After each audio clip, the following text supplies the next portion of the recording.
ketemu pada video yang kedua. Terima kasih sudah melihat video yang pertama. Kali ini kita akan masuk ke latihan. Saya ingin mengulang sedikit mengenai penggunaan Star UML. Ini adalah tampilan awal.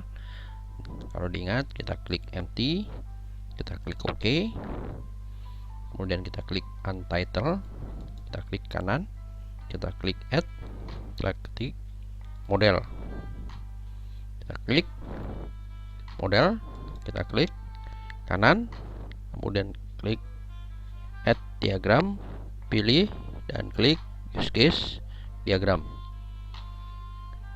Tentunya masih ingat tata cara pembuatan UML yang pada video yang pertama. Tolong diingat lagi, kalau lupa lihat lagi videonya atau Anda baca di PowerPoint yang sudah saya kirimkan.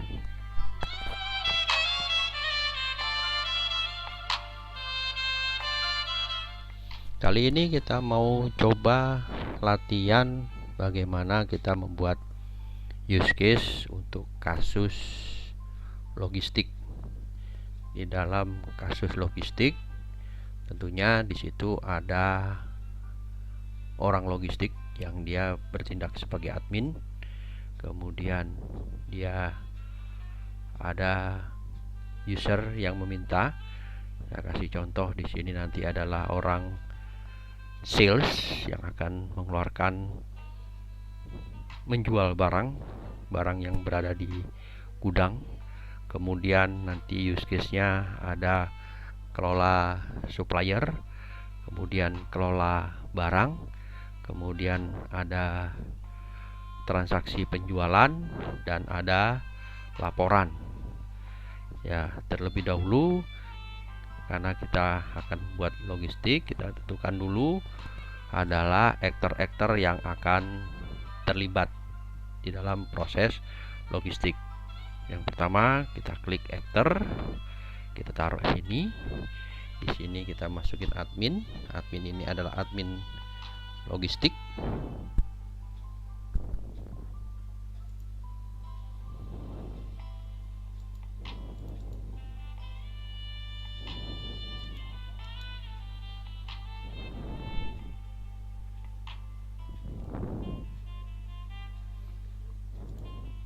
Kemudian kita pilih di sini adalah bagian sales, dan dia akan melakukan transaksi penjualan. Karena logistik dengan bagian sales dia terhubung dalam proses penjualan, maka kita siapkan terlebih dahulu transaksi penjualan. Kita ketik ini adalah transaksi penjualan.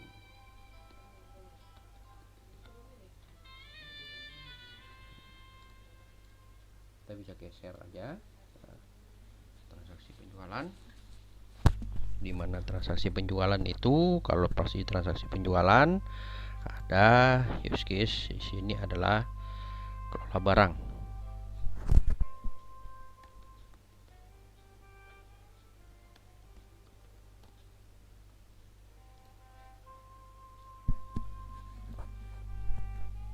Oke.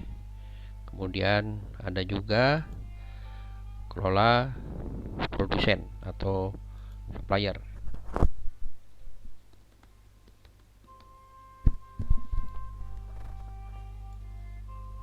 Nah, kita lihat sekarang apa yang akan terlibat di dalamnya. Kita bebas nih, tergantung jiwa seni kita taruhnya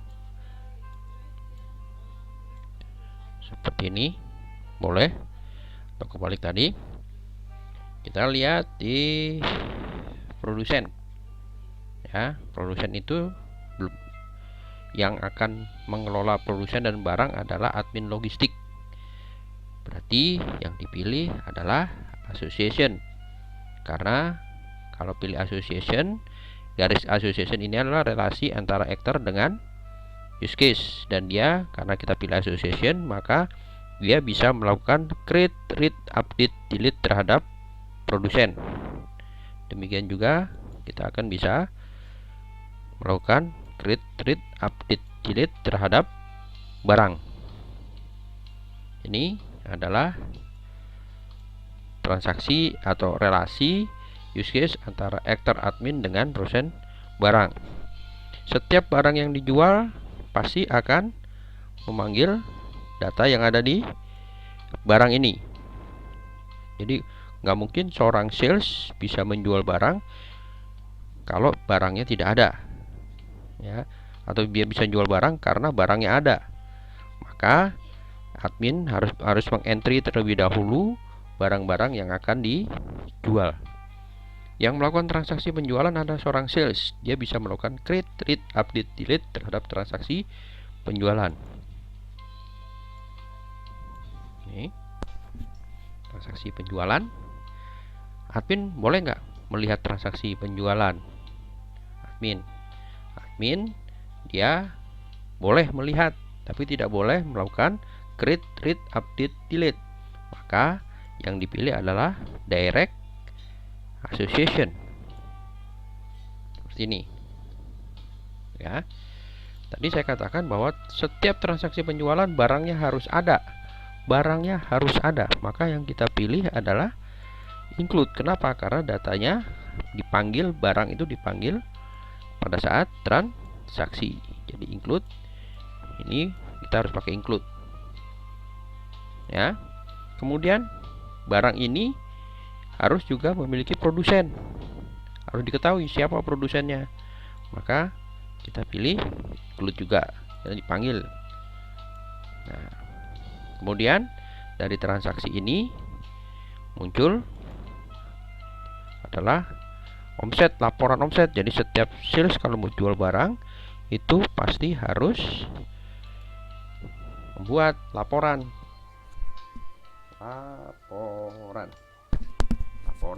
yang berdasarkan dari transaksi.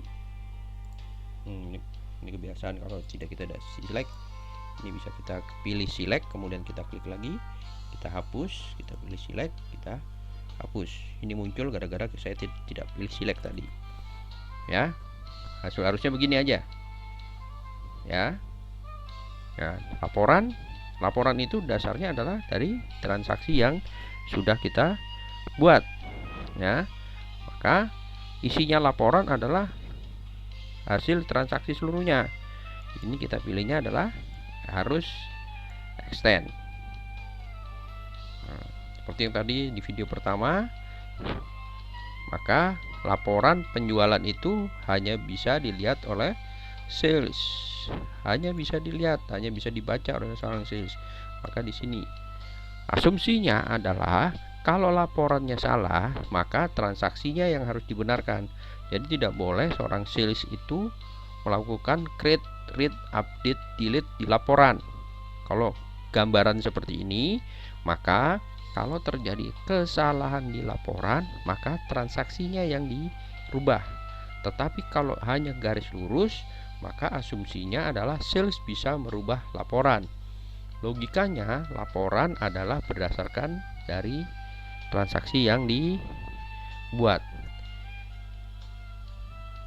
Ini adalah proses transaksi antara logistik dengan bagian penjualan. Ya, jadi saya ulang lagi, pada saat penjual barang logistik sales, dia akan berhubungan dengan admin. Ya, berhubungan dengan admin. Transaksi penjualan barang yang akan dijual pasti datanya atau barangnya harus ada. Siapa yang menginput data? Yang menginput data adalah admin. Dia bisa create, read, update, delete, maka menggunakan garis lurus tanpa tanda panah. Setiap barang yang ada di gudang harus ketahuan siapa produsennya. Maka admin juga melakukan kelola produsen. Nah, barang itu kita include. Kenapa harus include? Karena mungkin satu produsen bisa mensuplai banyak barang. Demikian juga transaksi. Kenapa harus include? Karena transaksi, pada setiap transaksi pasti memilih barang. Tapi kenapa laporan harus menggunakan extend? Karena setiap transaksi akan masuk laporannya. Demikian juga dengan sales. Kenapa ini garis lurus dengan tanda panah? Karena sales itu tidak bisa merubah laporan. Kalau terjadi kesalahan di laporan, kalau di gambaran seperti ini, kalau terjadi kesalahan di laporan, maka yang diedit adalah transaksinya.